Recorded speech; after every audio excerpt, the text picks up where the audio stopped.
Salut à tous sur notre chaîne Investir. Vous vous êtes déjà demandé pourquoi certaines personnes atteignent des sommets extraordinaires tandis que d'autres semblent piégées dans un cycle de médiocrité. Vous êtes-vous déjà demandé quel piège pourrait vous empêcher de réaliser vos rêves et s'éloigner de la pauvreté? Eh bien, aujourd'hui, préparez-vous à répondre à ces questions brûlantes, car nous allons pénétrer au cœur des habitudes qui pourraient compromettre votre succès et qui vous rendent pauvre. Êtes-vous prêt à découvrir comment éviter ces écueils et à déverrouiller votre potentiel maximal? Restez avec nous, car nous dévoilons les réponses qui pourraient transformer votre vie en vous éloignant de la pauvreté. Attachez vos ceintures, car le voyage vers le succès commence ici. 1. La procrastination. La procrastination, cette habitude sournoise qui peut lentement miner nos ambitions et saboter nos efforts. Imaginez-vous devant une montagne de tâches, chacune cruciale pour atteindre vos objectifs. La procrastination est comme une avalanche qui peut engloutir ces tâches, retardant vos succès. Au cœur de la procrastination se trouve souvent une peur inconsciente de l'échec ou de la difficulté. En repoussant les tâches, nous pouvons temporairement éviter ces sentiments inconfortables. Cependant, cette stratégie à court terme entraîne des conséquences à long terme. En productivité, je vous encourage à reconnaître cette tendance et à la confronter de front. Pour surmonter la procrastination, commencez par identifier les raisons sous-jacentes.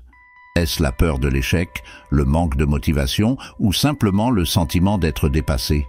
En comprenant ces facteurs, vous pouvez élaborer des stratégies spécifiques pour les contrer. De plus, la planification efficace est une arme puissante contre la procrastination. Divisez vos objectifs en étapes plus petites et définissez des échéances réalistes.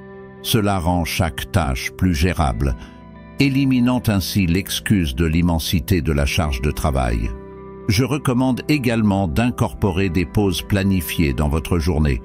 Cela permet non seulement de recharger votre énergie, mais aussi de briser le cycle de la procrastination en fournissant des moments dédiés de concentration intense. N'oubliez pas que surmonter la procrastination est un processus continu. En développant une conscience aiguë de vos tendances procrastinatrices et en mettant en place des stratégies proactives, vous pouvez libérer votre potentiel et atteindre vos objectifs avec succès. 2. S'entourer de personnes négatives. L'influence de notre cercle social sur notre bien-être et nos réalisations ne peut être surestimée. S'entourer de personnes négatives peut agir comme un frein significatif à notre succès. En tant qu'expert, je suis ici pour vous guider sur la construction d'un réseau de soutien positif. Les personnes négatives peuvent saper notre énergie, affaiblir notre confiance et ébranler nos aspirations. Identifiez les individus dans votre vie qui peuvent délibérément ou involontairement projeter des émotions toxiques. Cela peut inclure des amis, des membres de la famille, voire des collègues. En développement personnel, je vous exhorte à évaluer ces relations de manière honnête. La première étape pour échapper à cette dynamique toxique est de définir clairement vos objectifs et vos valeurs. Une fois que vous avez cette vision claire, entourez-vous de personnes partageant les mêmes aspirations ou qui soutiennent activement vos rêves. La positivité est contagieuse et un environnement encourageant peut vous propulser vers le succès. Dans certaines situations, établir des limites avec des personnes négatives peut être nécessaire. Apprenez à dire non et à vous éloigner des énergies qui entravent votre croissance. Ce n'est pas un acte égoïste, mais plutôt une mesure essentielle pour protéger votre bien-être émotionnel et votre avancement professionnel. Enfin, cultivez des amitiés basées sur le respect mutuel et la croissance personnelle. Participez à des communautés qui partagent vos intérêts et aspirations. En faisant cela, vous établissez un réseau qui vous soutiendra dans vos moments difficiles et célébrera vos succès. En résumé, en relations sociales, je vous encourage à être sélectif quant à votre cercle social. Choisissez des personnes positives et bienveillantes qui vous inspirent à atteindre de nouveaux sommets. Cela peut être la clé pour libérer votre plein potentiel et réussir dans tous les aspects de votre vie. 3. Abandonnez après le premier échec. L'échec, loin d'être une impasse, est une pierre de touche incontournable sur le chemin de la réussite. En développement personnel, je suis ici pour démystifier l'échec et vous montrer comment le transformer en un tremplin vers le succès. La plupart des succès notables de l'histoire ont été précédés par des échecs retentissants. Abandonner après le premier revers est l'une des erreurs les plus courantes, et pourtant, c'est souvent là que réside le potentiel de croissance le plus significatif. Comprenez que l'échec n'est pas une indication de votre valeur personnelle, mais plutôt une opportunité d'apprentissage. Analysez les circonstances entourant l'échec, identifiez les erreurs commises et envisagez des ajustements. Je vous encourage à voir chaque revers comme une leçon précieuse qui vous rapproche de votre objectif. La résilience est la clé pour surmonter les échecs.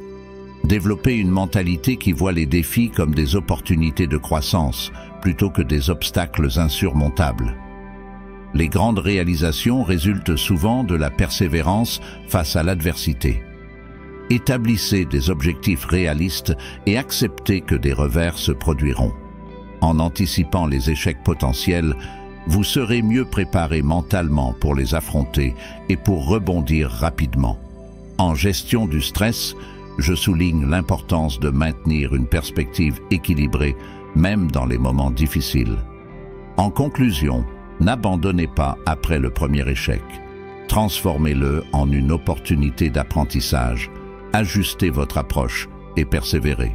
C'est dans la capacité à surmonter les revers que se trouve la véritable clé du succès. 4. Blâmer les circonstances.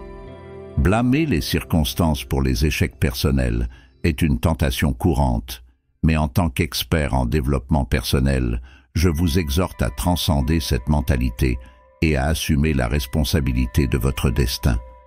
Les circonstances extérieures peuvent être des défis, mais elles ne doivent pas dicter votre succès ou votre échec. La première étape pour surmonter le piège de blâmer les circonstances est de reconnaître que vous avez le pouvoir de façonner votre propre réalité. En tant qu'expert, je souligne l'importance de prendre le contrôle de votre vie en identifiant les aspects sur lesquels vous avez un impact direct. Cela ne signifie pas ignorer les obstacles réels, mais plutôt adopter une mentalité proactive face à ces défis.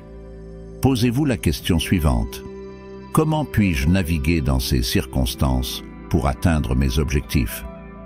En changeant votre perspective, vous commencez à voir les difficultés comme des opportunités de croissance plutôt que comme des barrières insurmontables. La responsabilité personnelle est la clé du succès. En tant qu'expert en autodiscipline, je vous encourage à créer un plan d'action concret pour atteindre vos objectifs en tenant compte des défis potentiels. En anticipant les obstacles, vous pouvez élaborer des stratégies pour les surmonter au lieu de les laisser dicter votre trajectoire.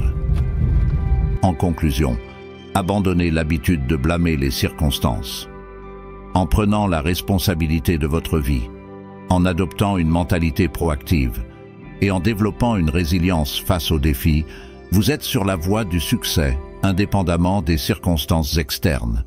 C'est en façonnant votre propre réalité que vous découvrirez le plein potentiel de votre parcours personnel et professionnel. 5. Comptez sur les autres. Compter exclusivement sur les autres peut devenir un piège qui entrave votre autonomie et votre croissance personnelle. En tant qu'expert en développement personnel, je vous encourage à reconnaître l'importance de l'indépendance tout en cultivant des relations saines et collaboratives. La dépendance excessive envers les autres peut découler d'un manque de confiance en soi ou d'une peur de l'échec. En tant qu'expert, je vous incite à prendre conscience de ces sentiments et à travailler activement sur le renforcement de votre estime de soi.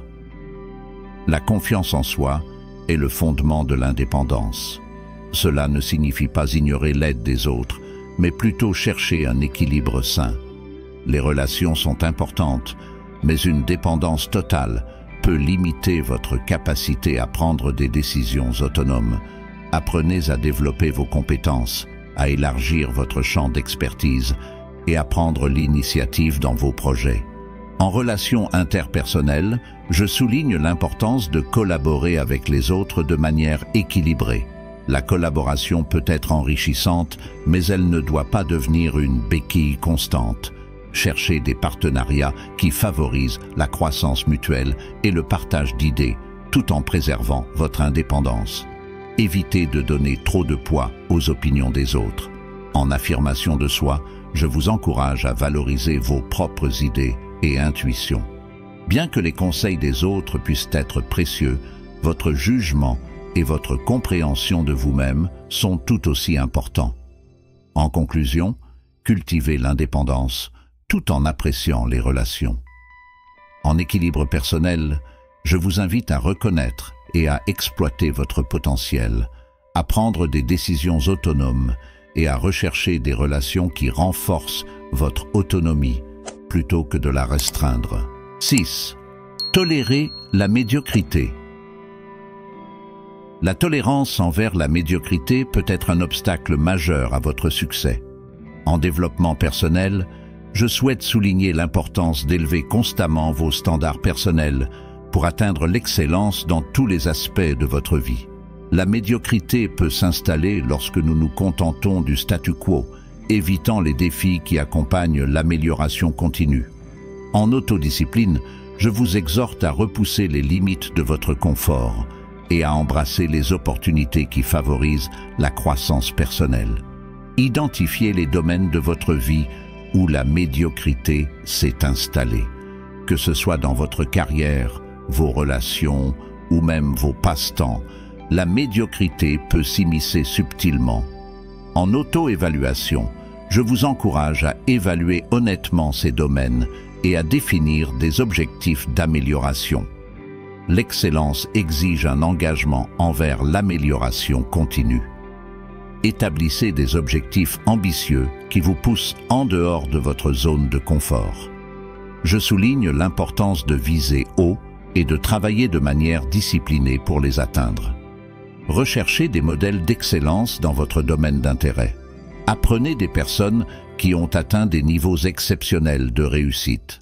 En apprentissage continu, je vous encourage à absorber les leçons de ceux qui ont réussi avant vous. La médiocrité peut également être liée à la peur de l'échec. Je vous encourage à changer votre perception de l'échec, le considérant plutôt comme une étape nécessaire vers le succès. Acceptez les erreurs comme des opportunités d'apprentissage. C'est en aspirant à la grandeur dans toutes vos entreprises que vous découvrirez le véritable potentiel qui réside en vous. Éviter ces pièges peut être la clé pour déverrouiller votre plein potentiel.